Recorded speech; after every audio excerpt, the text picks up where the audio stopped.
chicken kung pang four season.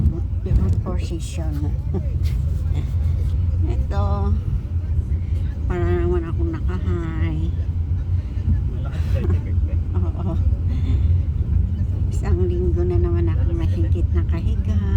Oh my God, pero okay lang. Kasi malapit naman nang matapos. Thank you, Lord. Thank you rin po sa mga nagpo-pray para sa akin. Thank you sa mga sisters ko, sa pamilya ko, sa mga kaibigan ko. Dahil pala nagmamahal sa akin, kala ko wala. Ngayon ko na-realize na sobrang dami na nagmamahal sa akin, na appreciate ko talaga. Thank you, Lord. Thank you rin, Lord, at binigyan niya sa akin yung mag-ama ko na andyan, di ako iniiwan. Sa mga sisters ko, malaking bagay talaga yung pag-uusap namin, tawanan.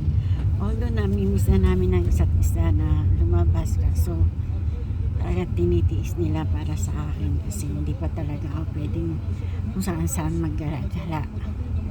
Ito ang tapos yung chemo ko, walang gala-gala, sa bahay lang, surrounding lang ng labas. Pag okay ako, maglalakad ako ng 25 minutes. Kaso itong ulan ay nangihina ako kasi wala akong exercise.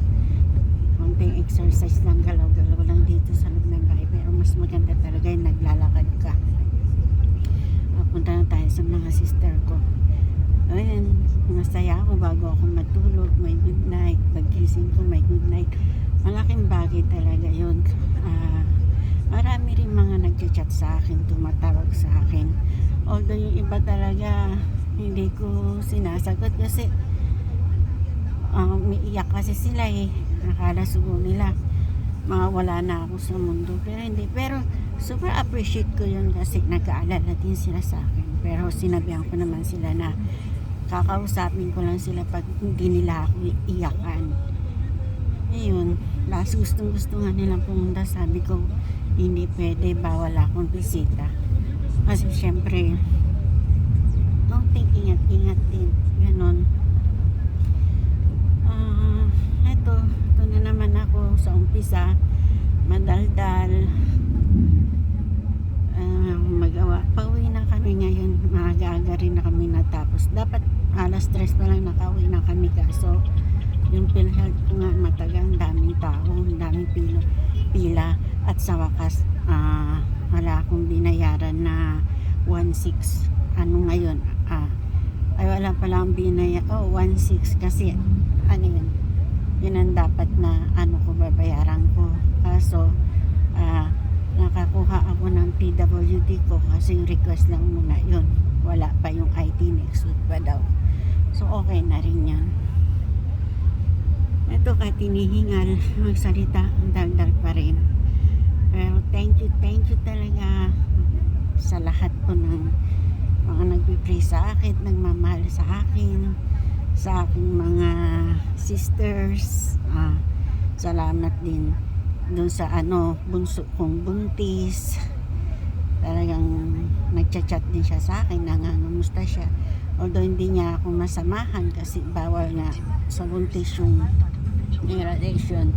Ang sumasama sa akin ngayon si Ate Annie. Salamat kay Ate Annie.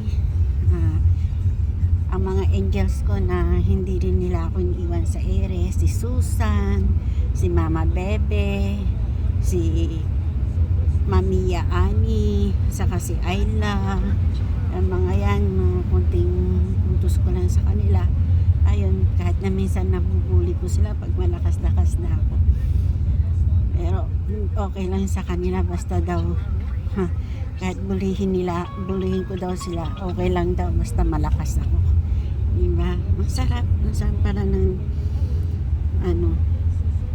hindi pa ako nagkasakit, di ko pa na-realize na dahil pala nagmamahal sa akin. Akala ko okay, no comment. Okay, hanggang dito na lang. Thank you, thank you.